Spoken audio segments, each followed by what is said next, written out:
My name is Belinda Puller, and welcome to Belinda's Corner, Saltwater Taffy Show. For Belinda's Corner's first major project, we're going to be going through every Animorphs book, including the side books, in a bi-weekly format. Today we're going to be looking at Animorphs 1, The Invasion. The Invasion kick-started the series in June 1996. Animorphs is perhaps most famous, or infamous, for its covers, which feature the book's narrator morphing into an animal of note during the novel. These covers are widely parodied and sometimes even mocked. For instance, Overwatch has a somewhat new spray featuring Echo, a character who can transform into any character on the opposing team, transforming into gorilla character Winston in the style of the book covers. These covers have something of a mixed reception in the modern day. On one hand, they are instantly memorable, and many people cite the covers as the reason they became interested in the series. On the other hand, I've heard it said many others dismissed the series solely on the basis of the covers, that they assumed the books were frivolous adventure stories that overly relied on the central gimmick of shape-shifting.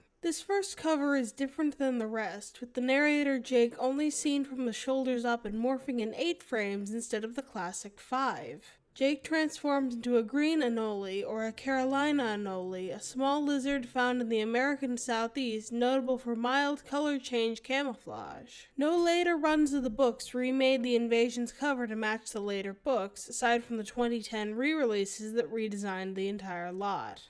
The book begins with a sort of cryptic language that would become common in the series. Quote, "My name is Jake. That's my first name, obviously. I can't tell you my last name. It would be too dangerous. The controllers are everywhere. Everywhere. And if they knew my full name, they could find me and my friends, and then, well, let's just say I don't want them to find me. What they do to people who resist them is too horrible to think about," unquote.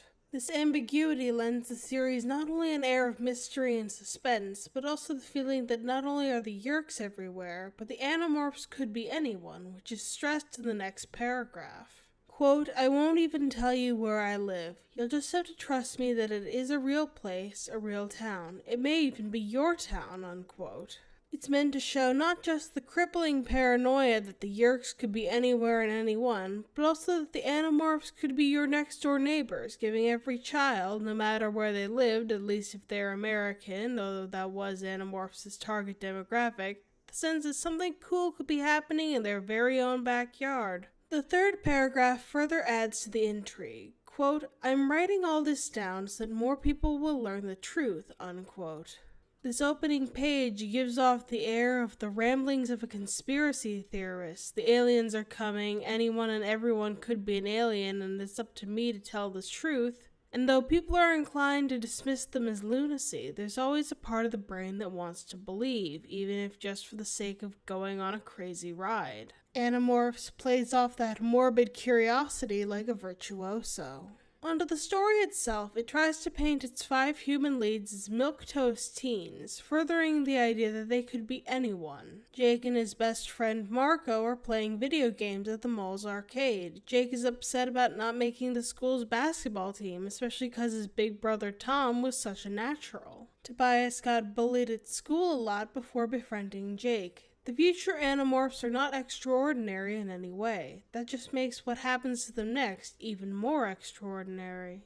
Jake, Rachel, Tobias, Cassie, and Marco head home through an abandoned construction site, a shortcut home. In the construction site, a flying saucer lands in front of them, containing an alien beast that can communicate with them. This is Elfangor, a mortally wounded Andalite. The humans immediately come to trust and even like him. Tobias is the first to make nice with him, and Jake reacts very strongly to the revelation that he's dying, something that surprises even him. In his brief time left alive, Elfangor gives the quintet the rundown. Yeerks are parasitic slugs that possess and mind control humans. The Andalites are out to stop them from stealing the free wills of others, and that Andalites can morph into any creature they acquire the DNA pattern of by touch. The human kids agree to take this power to fight in Elfangor's stead, and Elfangor's final warning is to never remain in an animal form for longer than 2 hours, lest the user be trapped in that form.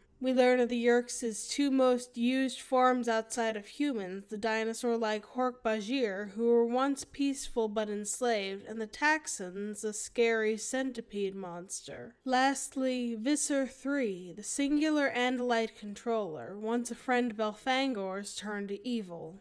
After Elfangor's death and the gang's escape to home, Jake, Marco, Rachel, and Cassie spend the night in shock, but Tobias finds out that all Elfangor said was true. He morphed into his cat. Also, all of my friends in elementary school made fun of me for being a fan of this because this scene, Tobias unmorphs from a cat and he's naked because the Animorphs haven't figured out how the skin-tight clothes life hack. They made fun of me for reading the book where the dude ends up naked after turning into a cat, but I digress. This is also the scene where we learn that morphing also causes the morpher to inherit the instincts of an animal. The primary unique plot of this book kicks in about halfway through. Jake's brother Tom is involved in this culty club called The Sharing, and Marco realizes that Tom's a controller, which is the name for a person enslaved by a Yeerk. The Sharing is a big Yeerk meeting to find new hosts, and their assistant principal Chapman is the leader and a controller himself.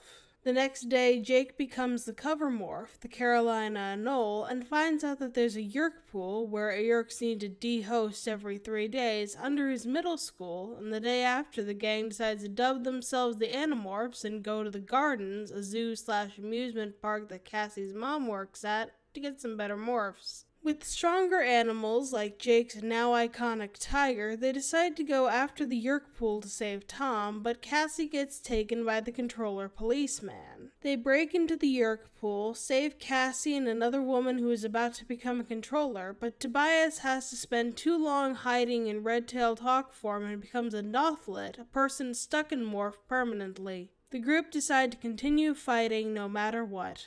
All things considered, this is a very strong start to the series. Everything that needs to be explained off the bat is explained, like the Yeerks and the Andalites and the other species, how morphing works and what the limitations are, and who the leads are in their relationships. It's also not all exposition. The second half is a basic but solid short story, a taste of what the stories to come will be like. We'll see how well things keep going in Animorphs 2: The Visitor.